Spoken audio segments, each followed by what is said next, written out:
तो हम बात कर रहे हैं ब्लैकमेलिंग पर क्यों उतर आए प्रदर्शनकारी। हमने आपको बताया कि आज भी सुप्रीम कोर्ट के जो 2 वार्ताकार हैं जो सड़क खुलवाने के लिए वहां पर गए थे, उनसे प्रदर्शनकारियों ने साफ साफ कह दिया है कि हम ये रास्ता नहीं छोड़ेंगे। कुछ लोगों ने कल उनसे बातचीत में यह भी तर्क दिया था कि अगर हम कहीं और बैठ जाएंगे तो शायद हमारी सुनी ही ना जाए। ये डर भी कुछ प्रदर्शनकारियों के मन में वहां पर है। लेकिन उससे जुड़ा हुआ एक और सवाल है, वो है 15 दिसंबर की जामिया यूनिवर्सिटी में हुई हिंसा।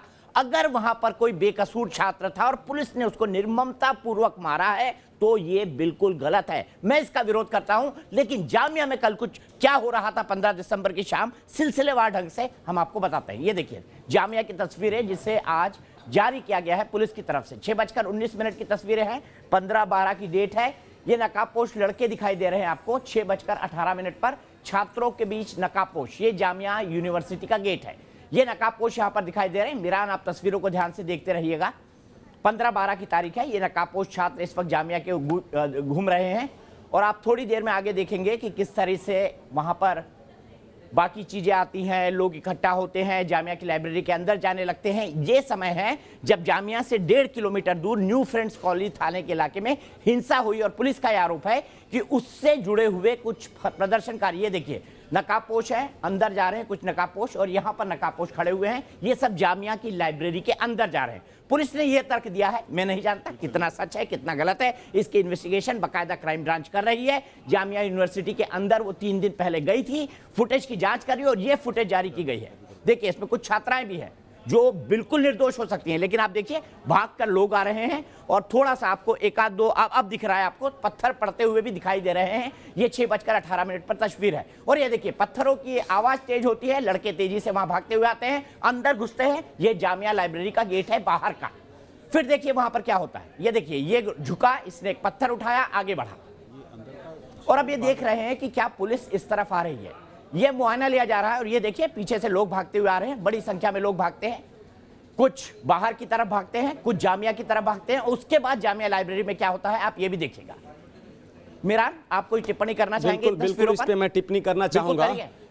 ये जो नकाबपोश आप बोल रहे हैं, ये नकाबपोश नहीं है। 10,000 के क्राउड में अगर 10-15 लड़के रुमाल से अपना चेहरा बांधते हैं तो मजबूरी को समझिए कि जब एक यूनिवर्सिटी के कैंपस में 700 से ज्यादा आंसू गैस के गोले दाग के उसको गैस चैम्बर बना देंगे। अभी दागे नहीं है, अभी देखिए आएंगे इसका आई विटनेस हूं। अच्छा आएंगे, अभी आंसू गैस के गोले भी आएंगे, वहां पर भी आएंगे। मैं इसका विक्टिम हूं, वहां दागे नहीं गए, अभी आएंगे आंसू गैस के गोले भी आएंगे। ये देखिए पत्थर बरस रहे हैं, ये देखिए ये पत्थर बरस रहे हैं। अरे ये ग्राउंड जीरो पे जाइए, पत्थर बरस रहे हैं। अब आए आंसू गैस के गोले, अब आए आंसू गैस के गोले। ये जामिया का सबसे एंड पॉइंट है। यहां से गफूर नगर का इलाका शुरू हो जाता है, यहीं से 10 कदम से गेट शुरू होता है। यहां पे आप जाएंगे, यहीं पे मुझे भी आंसू गैस का गोले जब मैं पीछे की तरफ भाग रहा था और इसी से 10 कदम पे एग्जिट गेट है। पूरा यूनिवर्सिटी गैस चैम्बर में तब्दील हो गया था। आप एक बात बताइए, पुलिस से मैं सिर्फ इतना सवाल करना चाहता हूं, जब सारे लड़के लड़कियां लाइब्रेरी में जाके अब देखिए जब सारे लाठी भी है, डंडे भी है, देखिए लाठी डंडे, फिर उधर से भागे, लाठी डंडे हैं, पुलिस आंसू दिखाई दे रहे हैं। पुलिस लाठी और डंडे का यूनिवर्सिटी में क्या काम बताइए ना। नकाबपोशों का क्या काम? नकाबपोशों ये दिख रहे हैं। देखिए ये लड़के के पास नकाबपोश है, ये देखिए लड़की के पास नकाबपोश है, ये लड़के के पास नकाबपोश है। देखिए देखना ही ना चाहे, तस्वीरें दिख रही है, दुनिया देख रही है। सर एक सवाल करना चाहता हूं, ये देखिए लाइब्रेरी में क्या हो रहा है, ये भी देखिए। ये छुप रहे हैं, ये छुप रहे हैं लड़के। ये क्यों रोक रहे हैं? ये बिल्कुल अपने आप को बचाने के लिए बचा रहे हैं? पुलिस के तांडव, पुलिस के जुल्म क्यों से बचा रहे हैं बताइए ना, क्यों बचा रहे हैं? आंसू गैस के गोले क्यों बचा रहे हैं? एक सवाल, अरे खोल के खड़े हो जाएं ऐसे करके। आप स्टूडियो में हैं, आप इसी स्टूडियो से दिल्ली पुलिस से मांग कीजिए। जब हम छात्र दिल्ली पुलिस पे हमने दिल्ली पुलिस का जुल्म का विटनेस किया है, तो दिल्ली पुलिस कैसे कार्रवाई कर सकती है? ये अपने आप को छुपा रहे हैं, बचा रहे हैं, क्योंकि दिल्ली पुलिस अपराधी है, अपराधी है। इन्होंने बस चलाई है, इन्होंने बस चलाई है, इन्होंने बस चलाई है, इन्होंने बस चलाई है, इन्होंने बस चलाई है, इन्होंने गाड़ियां जलाई है। दिल्ली पुलिस ये कहती थी कि तुम में से 4-5 मर जाए तो अच्छा होगा, ये लाइन था हमारे साथियों। Doctor Mishra, sir doctor Mishra देखिए, मैंने 1 मिनट के लिए भी आपको नहीं टोका। डॉक्टर मिश्रा सर एक लाइन जुडिशियल इंक्वायरी की मांग कर दीजिए, क्राइम ब्रांच इन्वेस्टिगेट करिए। डॉक्टर मिश्रा आप इतने आंदोलन आपने एम्स में किए हैं, मैं खुद उनका गवाह रहा हूं। क्या आप हाथों में पत्थर लेकर लाइब्रेरी में पढ़ने जाते थे? क्या आपको लाइब्रेरी के गेट को रोकने के लिए उसके ऊपर 3 बेंच 4 बेंच बिछानी पड़ती थी ताकि पुलिस के तांडव से बच जाएं? ये तर्क कितने ठीक है ऐसे वक्त जब जामिया यूनिवर्सिटी के लोग सड़क पर गए हों, वहां पर जबरदस्त हिंसा हुई हो, कई गाड़ियों को जला दिया गया हो, बसों में आग लगा दी गई हो, और उसके बाद पुलिस जब उनको तितर बितर करने आती है तो ये होता है।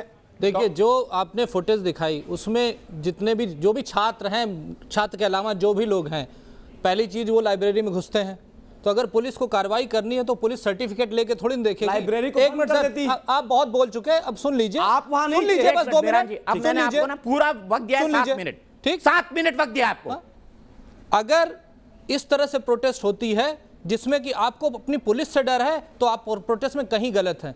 हम लोग सीना ठोक के प्रोटेस्ट करते थे, पूरी सड़कों को जाम करते थे, पर कभी प्रोटेस्ट पुलिस के ऊपर पत्थर नहीं चलाए। अगर पुलिस पे पत्थर चल रहा है तो पुलिस को पूरा राइट है। और आप कह रहे हैं ना पुलिस मर्डर करने के मूड में थी, एक आदमी भी मरा। अगर जिस दिन पुलिस मर्डर करने पे आएगी, आंख चला गया, आंख चला गया, आंसू गए, जिस पुलिस ने कहा था, नहीं मैं बात बोल दूं, पुलिस आएगी ना, आप बोलिएगा, जब वो खत्म कर आप बोलने का सर समय दीजिएगा। मैंने आपको जैसे उनको सुन रहे हैं वैसे मुझे भी सुनिएगा। जिस दिन पुलिस मर्डर करने पे आएगी, वो 1 मिनट भी नहीं बोले, दर्जनों इनकाउंटर हो जाते हैं। ये शाहीन बाग और ये जो भी जामिया है, ये सब 2 मिनट में पुलिस खत्म कर सकती थी अगर चाहती तो, लेकिन आप लोग गलत थे उस दिन। अदरवाइज आप बताइए, लाइब्रेरी में अगर स्टूडेंट छुपते हैं, अगर कहीं पे प्रॉब्लम होती तो हम हाथ उठा देते हैं। पुलिस कभी ऐसे हाथ उठाने पे लाठी नहीं चलाती। हाँ, अगर आपके चेहरे पे नकाब बंधा हुआ है, आपके हाथ में पत्थर है, तो पुलिस को मारना चाहिए, उठा के जेल में बंद कर देना चाहिए। यहाँ पे पुलिस बिल्कुल सही थी, जैसे बहुत लाइटली कार्रवाई की। 30 सेकंड में बोलना चाहूंगा, सुनिएगा, कोई इंटरप्शन नहीं। मैं भी मानता हूं, इंटरप्शन नहीं, वो रॉयल पुलिस आप थी, मेरे वक्त वो बोलते दंगा हैं, रोकने वाली पुलिस उनके वक्त नहीं बोल थी। रहे, मेरे वक्त बोल रहे हैं। 30 सेकंड। पहला चीज, दिल्ली पुलिस के स्पोक पर्सन मनदीप रांधवा ने क्या कहा था कि हम लाइब्रेरी में घुसे ही नहीं है, मिनिमम फोर्स मैक्सिमम रेजिस्टेंस का यूज किया। जब हमारा, नहीं प्लीज सुनिए, जब फुटेज आ गया तो यह कहा कि पत्थर चला था इसलिए लाइब्रेरी में घुस के आंख फोड़ा, हाथ तोड़ा, सर तोड़ा। चलो उसको आप जस्टिफाई करें, पत्थर चला था तो आंख तोड़ सकते हैं, हाथ तोड़ सकते हैं। तीसरा चीज सर, लाइब्रेरी एक क्लोज्ड बिल्डिंग था, दिल्ली पुलिस वहां इंटर की, दिल्ली पुलिस के जवान वहां इंटर कर दिए थे। जब लड़के ऑलरेडी लाइब्रेरी के अंदर घुस गए थे तो दिल्ली पुलिस को यह चाहिए था एक एक को बाहर निकाले, उनका आई कार्ड चेक करे। तो आई कार्ड ये बात है, दीपक जी जरा मुझे आई कार्ड होल्डर है, मुझे नहीं चेक किया, उसके अंदर घुस के जामिया कॉलेज क्या कर रहा था, कॉलेज का प्रशासन क्या कर रहा था? मुझे 30 सेकंड दीजिए जरा। डॉक्टर मिश्रा, जामिया कॉलेज में जब लड़के घुस रहे थे तब वहां के स्टूडेंट, अगर आप वहां के स्टूडेंट हैं तो आपकी जिम्मेदारी नहीं बनती कि कोई बाहर वाला आया है तो घुस जाए। हमारे एम्स में कोई बाहर वाला पुलिस ने ये नहीं, पकड़ के बाहर, पुलिस का ये कहना है कि बाहर के लोग थे। एक मैं पूछना चाहता हूं, उपद्रवियों का साथ देने, कोई उपद्रवी नहीं था वहां पे, और जब आपने अपने पुलिस के जुल्म को जस्टिफाई करने के लिए जब आप मेरी बात का जवाब नहीं दे पाए, सर मैं चाहता हूं उस वीडियो को भी दिखाएं दावा को लेके आए। सुन लीजिए ना, नए वीडियो एकदम पुराने दिखा दिए हमने, आपके सामने डिस्कशन भी किया, और ये भी बोला कि अगर कोई निर्दोष छात्र को मारा है तो गलत है। एक मिनट, जैसे ही डॉक्टर मिश्रा कंक्लूड करेंगे, आप मेरी बात का जवाब नहीं दे पाए तो पुलिस कौन सा जवाब कौन सा जवाब चाहते हैं? अरे आप इसको जस्टिफाई करोगे? बिल्कुल, हमने कैसे जस्टिफाई करो? आपने अपने चेहरे पे मफलर क्यों नहीं बांधा था? इसलिए नहीं, सुनिए मैं बता रहा हूं, मेरे पास मोबाइल नहीं था, मेरा फुटेज, मैं अपना मोबाइल दिखा दूंगा अगर आप देखना चाहें तो। मेरा पूरा चेहरा लाल हुआ पड़ा था। तर्क नहीं है, तहसीन पूना वाला, एक लाइन, अगर स्टूडेंट पत्थरबाजी कर रहे थे, एफआईआर में उनका नाम क्यों नहीं? एफआईआर में खुद दिल्ली पुलिस के बाहर के बच्चे थे। 18 स्टूडेंट के खिलाफ इन्वेस्टिगेशन चल रही है, तहसीन पूनावाला इन्वेस्टिगेशन चल रही है, और आपको पता है वैसे भी स्टूडेंट के खिलाफ कार्रवाई में पुलिस जज्बात सोचती है। मैं सीधे चलता हूँ आचार्य प्रमोद कृष्ण के पास। आचार्य प्रमोद कृष्ण जी, अगर हिंसा हुई है, कोई हिंसा का समर्थन नहीं करता, अगर जाति हुई है मैं उस जाति का भी समर्थन नहीं करता, लेकिन ये तस्वीरें ऐसे क्यों बता रही हैं कि अगर बाहर वाले घुस गए अंदर तो जामिया के स्टूडेंट ने सभी लोगों को आने दिया, वेलकम किया उनको, और अपनी लाइब्रेरी को जो है उन नकाबपोशों का, बदमाशों का, एंटी सोशल एलिमेंट का अड्डा बनने दिया। उन छात्रों की भी जांच हो रही है, उनको भी नोटिस गया 18 छात्रों को परसों। दीपक जी, ये 15 तारीख का कांड है, महीनों पहले का, इतनी लेट इस पे इतना सीरियस डिस्कशन आप कर रहे हैं सर? क्योंकि फुटेज जो है आज जारी हुई है, मैं आपको संदर्भ बता दूं, आचार्य प्रमोद कृष्ण जी, ये पहली बार फुटेज सामने आई है, पहले थोड़ी लीक हुई थी, आज सीक्वेंस में सामने आई है, वो मैं देश के सामने रख रहा हूं और इनका भी पक्ष रख रहा हूं, जो प्रदर्शनकारी थे उस दिन। दीपक जी, ये लड़ाई, दीपक जी, प्रदर्शनकारी और दिल्ली पुलिस का मैटर अब नहीं रह गया। देश एकदम बहुत ही ज़्यादा ख़तरनाक बोर्ड पे आ चुका है। आप क्या बात कर रहे हैं? आज मैंने जो कोट किया आपने उसको गलत समझ लिया शायद। योगी आदित्यनाथ जी ने कहा है ये कि जो प्रोटेस्ट कर रहे हैं ये सब उपद्रवी हैं, इनको अगर ये आएंगे तो मार दिए जाएंगे। तो सवाल इस बात का, जब एक इतनी बड़ी स्टेट का चीफ मिनिस्टर ये कहता है। दूसरी बात ये है कि देश के गद्दारों को गोली मारो सालों को, ये नारा लगता है। सत्ताधारी पार्टी का मामला है तो ये शाहीन बाग में जो लोग बैठे हैं या देश के अन्य जगह बैठे हैं, आचार्य प्रमोद कृष्ण जी, मैं सवाल पूछता हूं आपसे। आचार्य प्रमोद कृष्ण जी, डॉक्टर प्रमोद कृष्ण जी, आपसे सिर्फ 2 सवाल। पहला सवाल ये कि जो शुरू में आप एंट्री हुई थी, आपने कविता सुनाई कौन थी। पूछ रहे हैं? डॉक्टर कौशलकांत मिश्रा जाने माने ऑर्थोपेडिक सर्जन हैं और इन्होंने एम्स में एक बहुत बड़ा आंदोलन चलाया था। पंडित जी, सर मेरे आपसे सिर्फ 2 सवाल। आपने शुरू में आया, पंडित जी पूछिए। हाँ, आप आए और आपने एक कविता सुनाई थी। उस कविता में कुछ कांटों की बात की थी। पहला सवाल ये कि वो कांटे किससे आप सिमुलेट करते हैं, आपने किससे उसको कंपेयर करने की कोशिश की है, पहला सवाल। और दूसरा सवाल, अगर कोई ये कह रहा है कि देश के गद्दारों को गोली मारो, तो इसमें किसी देशभक्त को परेशानी कैसे हो सकती है?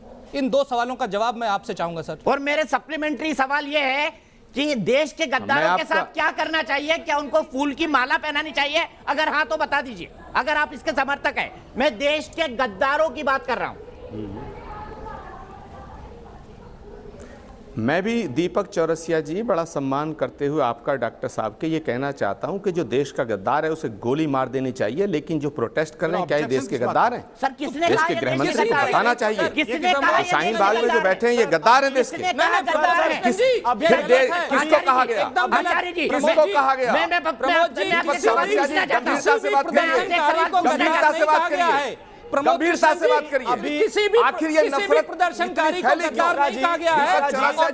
मैं बड़ी सीरियस डिबेट करने के लिए आप बताइए वो गद्दार कौन है? मैं आपसे एक सवाल गद्दार कौन है? पूछना चाहता हूं। जिम्मेदारी है गद्दारों सवाल पूछना चाहता हूं। मैं आइडेंटिफाई करना। आचार्य वो प्रमोद देश के जी, गद्दार कौन है? आचार्य मुझे बताइए दीपक चौरसिया जी, आचार्य गृह मंत्री बताए देश का गद्दार कौन है? मैं कल इस रिपोर्ट बताए देश के गद्दार कौन है? फिर गोली मारेंगे। मैं आपके साथ गोली मारूंगा। मैं यही कह रहा हूं। आपके साथ गोली मारूंगा। मैं यही बताओ देश का गद्दार बताइए कौन है? देश के गद्दार के साथ क्या करना चाहिए? बताइए देश के गद्दार के साथ क्या करना चाहिए? गोली मारेंगे देश के गद्दार को। बिल्कुल, हम मारेंगे, यही बोल रहा हूं। हम मारेंगे, मैं और आचार्य प्रमोद कृष्ण बताओ देश का गद्दार कौन आचार्य है? प्रमोद कृष्ण बताओ निकलेंगे देश और बताओ ऐसे लोग देश का गद्दार कौन है? और ऐसे लोग आईटी सेल का नफरत की दीवारें खड़ी कर दी हैं। पाकिस्तान रोहित शर्मा चाहिए देश की सरकार में डूब मरना चाहिए चुनाव पानी में, डूब मरना चाहिए। पाकिस्तान की प्रोटेस्ट करने वालों को गद्दार कहेंगे। इंडियन गद्दार गद्दार कौन है बताइए ना? गद्दार कौन है? मैं बता रहा हूँ, बोलना चाहिए तो बता दूंगा। देखिए मुझे इंजीनियर बना दिया आप लोगों ने मेरी डिबेट में। वो देशद्रोहियों को गद्दारों को सुबी, अच्छा मैं एक और बोल रहा हूँ। सुबी, आपके हिसाब से मैं बता रहा हूँ आपको, मैं बताता हूँ आचार्य जी, मैं बताता हूँ, सब रखिए। सुबी खान, आपके हिसाब से देश के गद्दारों के साथ क्या करना चाहिए? और आचार्य प्रमोद कृष्ण जी पूछ रहे हैं कि देश के गद्दारों की परिभाषा क्या है? बताइए इनको, देश के गद्दार कौन होते हैं? थोड़ा इनलाइटन कीजिए प्रमोद जी को। नाम सुनिएगा, सुबी खान। देश का गद्दार कौन है बताओ। सुबी खान, प्रमोद कृष्ण जी बताता हूँ, आपको बता रहा हूँ मैं। अरे बताओ देश का गद्दार कौन है? बीजेपी पूरी डिबेट में कुछ नहीं बोली हूँ, मैं स्टूडियो में भी मौजूद नहीं हूँ। शांति रखिए, सुबी खान जवाब दे रही है, सुबी खान जवाब दे रही है। मैं भी जवाब दूंगा, मैं भी जवाब दूंगा। सुबी खान बोलिए। चला दो बुलडोजर।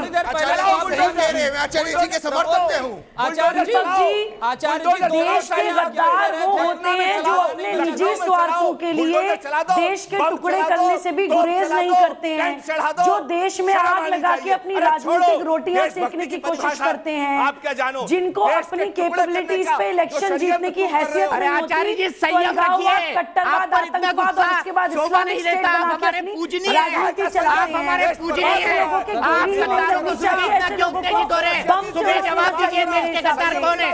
देश के गद्दारों को बम से उड़ा देना चाहिए, उनके उनको इतना भी सम्मान नहीं मिलना चाहिए कि उनको अंतिम संस्कार भी नसीब हो। मैं मानवाधिकार मैं भी बोलता हूँ ध्रुव सक्सेना गद्दार है और जो पाकिस्तान जिंदाबाद के नारे लगवाता है वो है गद्दार है। दूसरी चीज जो ये लोग यहाँ पे तहसीन पूनावाला का बाइट आउट करो, मरीन का बाइट आउट करो, सुमी खान और प्रमोद कृष्ण बोलेंगे। 15 पुलिस है, दीपक जी बीएसएफ है, चढ़ाओ। दीपक जी मैं इम्पोर्टेंट बात बोलनी चाहती हूँ। मत होइए, प्लीज मुझे गद्दारों की बात सुन के आपको क्यों गुस्सा आ रहा है? एयर अटैक कर अरे आचार्य जी, गद्दारों की बात सुनकर आपको क्यों गुस्सा आ रहा है? हम देश के गद्दारों की बात कर रहे हैं। अरे आपको क्यों गुस्सा आ रहा है? लोग देशभक्त है। अरे आचार्य जी, आपको क्यों गुस्सा आ रहा है गद्दारों को गोली मार के? देश के टुकड़े हम करना बोलते चाहते हैं हैं। गद्दार, इनको सुनाई देता है मुसलमान। अरे आप मुसलमानों को गद्दार बोलना बंद करिए। गद्दारी है देश से। आचार्य जी, आप क्यों गुस्सा हो रहे हैं गद्दारों को गोली मारने की बात सुन के? सुबह एक मिनट, आचार्य जी, सरकार के खिलाफ। अरे हम गद्दारों को गोली मारने की बात कर रहे हैं, आप क्यों उत्तेजित हो रहे हैं स्वामी जी? गद्दार है, देश के गद्दारों से सिंपैथी क्यों दिखा रहे हैं? अरे आचार्य जी, भाषा का इस्तेमाल करते हो। आचार्य जी, देश के गद्दारों से आप सहानुभूति क्यों दिखा रहे हो? इन्हें हटा दो। आचार्य जी, देश के गद्दारों से आप सहानुभूति क्यों दिखा रहे हो? आपके हिसाब से कौन गद्दार है? औरतें बैठी हैं, आपके हिसाब से कौन गद्दार है? अरे किसने कहा शाहीन बाग के लोग गद्दार है? कृष्ण जी की आवाज दबा दी जाए। वो नेता कहाँ नहीं, है? बिल्कुल नहीं दबेगी, गिरिराज सिंह से बिल्कुल नहीं पूछना दबेगी। ये चाहता क्या हूं। तरीका मैं हुआ? योगी आदित्यनाथ से मैं ये पूछना जानना चाहता हूँ ये आचार्य जी, औरतें 500 आपके रुपए हिसाब से लेती हैं। गद्दारों की क्या डेफिनेशन है और क्या बोलिए। गद्दारों को माला पहनानी चाहिए? आचार्य जी, आपके हिसाब से गद्दारों की क्या डेफिनेशन है और आपकी डेफिनेशन गद्दारों की जो भी हो, मैं आपसे सवाल पूछना चाहता हूं। आप बड़े उत्तेजित हो गए, क्या गद्दारों को गोली नहीं मारनी चाहिए? और गद्दार की बात सुनते ही आप मुसलमान क्यों मानते हैं? मैंने उस दिन डिबेट में भी ये बात बताई थी। देश के गद्दार वो हैं जो हिंदू और मुसलमान में इस देश को तकसीम कर रहे हैं, जो डिवाइड कर रहे हैं। असली गद्दार वो हैं। मैं कहता हूं असली गद्दार वो हैं। गोली मारने से आप हो रहे हैं। नहीं आचार्य जी, मुझे बताइए, गद्दार है, गद्दार को गोली मारने की बात करने पर आप आपको भी गोली मारनी चाहिए। किसको गोली मारनी चाहिए? आपके हिसाब से देश का गद्दार कौन है, बताइए। आचार्य जी, आपके हिसाब से देश का गद्दार कौन है? चलिए हम सब चलते हैं उसको गोली मारने, हम सब चलते हैं स्टूडियो से, हम सीधे चलेंगे गोली मारने देश के गद्दार को। मैं क्यों परेशान हो रहे हैं? देश 1000 रुपया दो, उठा दो। देश का गद्दार कौन है प्रमोद जी, ये तो बताइए। पूछो जिन्होंने कहा ये औरतें 500 रुपए लेके बैठी हैं। प्रमोद से पूछो। आचार्य जी, किसी ने नहीं कहा शाहीन बाग के लोग गद्दार हैं। आप इसको शाहीन बाग से क्यों जोड़ रहे हैं? इसकी शुरुआत 1940 से होना चाहिए कि अंग्रेजों से माफी किसने मांगी थी? उठा दो। अंग्रेजों से माफी मांगने वालों की से शुरू होना चाहिए। आचार्य जी, आपको संयम का परिचय होना चाहिए। बात खड़ी होना चाहिए। आचार्य जी ऐसे लग रहा है अच्छा, आचार्य उससे करो। आचार्य जी, मुझे बड़ा दुख हो रहा है। आचार्य जी ऐसे रिप्रेजेंट कर रहे हैं जैसे गद्दारों को यही रिप्रेजेंट कर रहे हैं। अरे आचार्य जी, कम से कम आपसे तो उम्मीद नहीं थी। आप कांग्रेस के प्रवक्ता हो तो समझ में आता है, लेकिन आप ऑफिशियली आप कांग्रेस के प्रवक्ता नहीं है, आप गद्दारों के प्रवक्ता नहीं है। मैं जानता हूँ इस बात को, मैं जानता हूँ आप गद्दारों के प्रवक्ता नहीं है।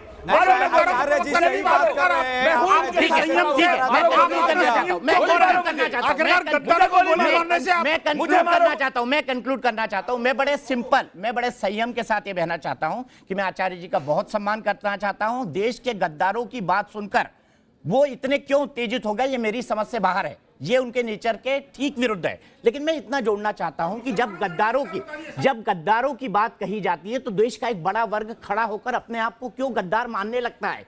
क्या वो अपने अंदर से ऐसा मानता है? और दूसरी बात मैं ये कहना चाहता हूं कि शाहीन बाग के किसी भी प्रदर्शनकारी को किसी ने कभी गद्दार नहीं कहा।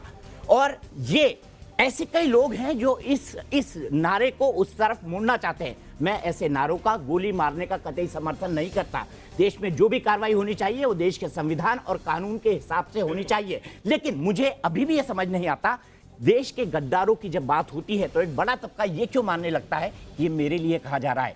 सोचने की जरूरत है, अंदर झांकने की जरूरत है। हमारी इस खास बहस में आज के लिए इतना ही। लेकिन न्यूज़ नेशन एक ऐसा चैनल है जहां पर खबरों का सिलसिला कभी नहीं रुकता। आप सभी को बहुत बहुत धन्यवाद।